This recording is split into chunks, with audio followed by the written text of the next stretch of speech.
How's it going, guys? Today's official cleanup day. There's the 212 on the floor. I went to start it. Chinese piece of crap. So, yeah, we had the joy of doing one of these pull cords recently for his other motor. So wait till he finds out that broke and he sees the mood I'm going to be in about it. I pulled the wheels and stuff off the cart. He'd put brand new tires on the back. Has aluminum wheels, 5-inch in the back. Okay. Has 4-inch in the front, except one of the wheels is damaged. So there was a set of Harbor Freight rims and tires on there. Actually came with 3 of them. So I threw one on the right rear and I threw one of my Harbor Freighters on there to roll it out of here. Moved the seat forward, laid the body on. So this is my main concern, what you see here. I'm going to salvage some of these parts and just unload that thing as a rolling chassis and try and recoup some of the money. Call it done. But I'm probably going to see how it looks, because it is actually in very nice shape. And like I said, the tire is brand new. See the knobs on it. Probably going to bring this to work and glass beat it. And you're looking at the new front tire. So get a little aluminum up front. Won't fit on the Keystone frame, Junior's frame. I haven't really seen a picture of one on there, but I've seen somebody that's doing a build and he shows you the engine next to it, so I'm assuming it fits. If it fits, that'd be a great project for him to put on the Keystone. Definitely boost up the horsepower. We'll leave it governed. Maybe just increase the governor a little bit. I think they're 3600, maybe make it like 4200 like I had his other one. And be a fun little thing for him, you know. I did get another carburetor from the project my son did over the weekend, which I wasn't there for actually during the week. The comes for 8-horse jobby off a snowblower. He did. Called me up, he was so proud. Did it 7:30 in the morning. Thought everybody was sleeping. Put the other one on. And he said he wanted it to start in one motion, so he put a little dot of gasoline in the cylinder. He took out the plug and did it, and one oop fired up. And everybody was ecstatic.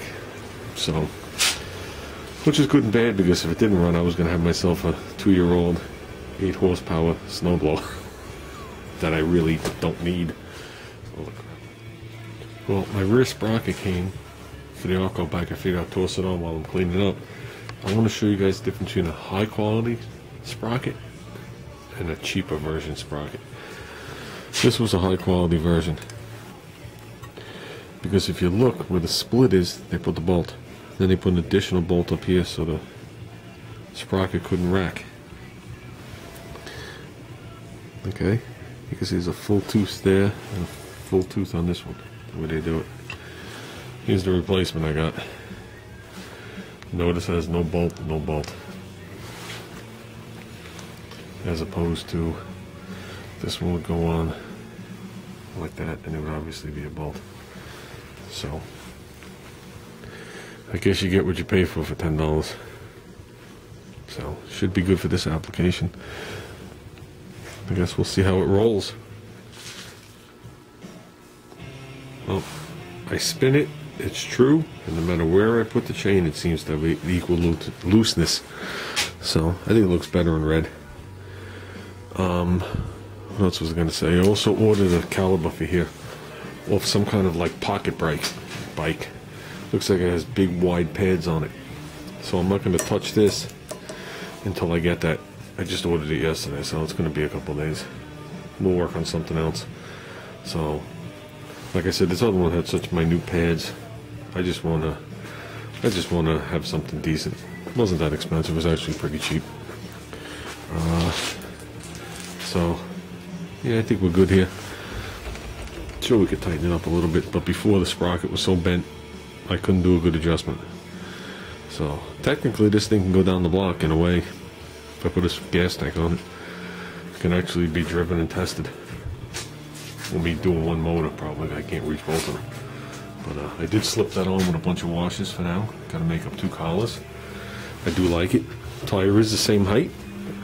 as the old one. Looks to be the same width. So it's just an inch smaller rim, which is pretty cool. And we got to make it look aluminum again. So that's it, guys. Let's get back to cleaning. Okay, guys. Got a lot of stuff done on everything. Got the cart laying here on its side now. Got the pail out of here. Got rid of all those crates that were up here. We've condensed it down to this one pile. What else did we do? I went up there and I closed off the went up there and closed off the vent. Okay, I gotta make a door that actually hinges, but I can't do that with the AMX up there. So I don't even want to say how dirty I got. Well, everybody can see I'm white from dust on that car and on the cover. So that's sealed off now. I could just keep this thing at a steady 60 degrees until I come out here. Then bump it up a little bit if I need, like I used to do in the olden days. I mean, that was a 18 by 20 inch hole to the outside. That's why I was having such a problem heating it last year. So I made a actual insert, slipped it in there, done. So like I said, I gotta come up with something because I need that to paint, and I can't keep climbing up there to do it. So what was sealed off with that? Yeah, I think we're gonna start working on the seat. I don't know what we're gonna use though. So for some reason I'm thinking a musty one as I talk about it, but it's gonna be a little different than that. I think that's just gonna be the base of it. I don't want to say what I'm gonna do. You'll still know it's a skateboard. If anybody's followed the cat bike from the beginning, look at the tires. If anybody followed the cat bike from the beginning, this was the seat briefly. Obviously without the wheels. So I like the length of it. I like the shape of it. I could easily resand and make it look nice. It's a hang 10. I don't know what that means. I know my buddy got this in the early 70s. And when he gave it to me, I tried to ride it, and the tires exploded. So don't blame it on my weight. You can see there's something wrong with the tires. Now, this is the good old days when skateboards had wide tires. But yeah, that's where I've been thinking about that for actually a while. I haven't brought it up because I have too many other things I'm working on it.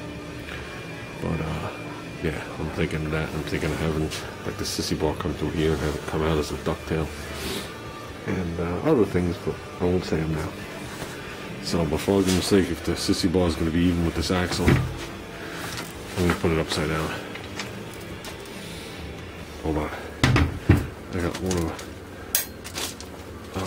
what's magnets on there. VW bus egg. I don't know. It's not going to stay on its own. Of course not. See if I can find something to lay on it.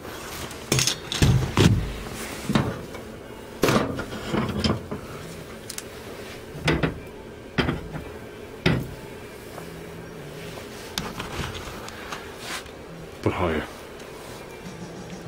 But that's about where I want it front to back. I think that would look sweet. And you have this come up, and this will come right through where that rear bolt is, kind of. Somewhere in that zone. It might be a little bit more forward. But definitely higher than that. And I'm liking it. But I like the front, the length of the front. I'm still not sure if I'm using this tank, but this was the original plan, this tank.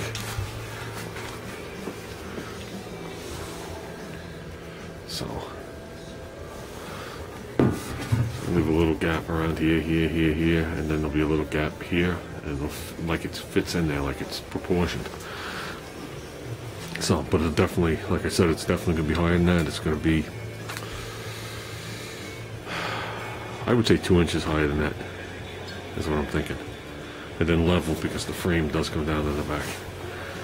And you got to remember that the frame's going to be sitting like this to begin with, so it's definitely going to be like pie-shaped. In reality, it's going to be,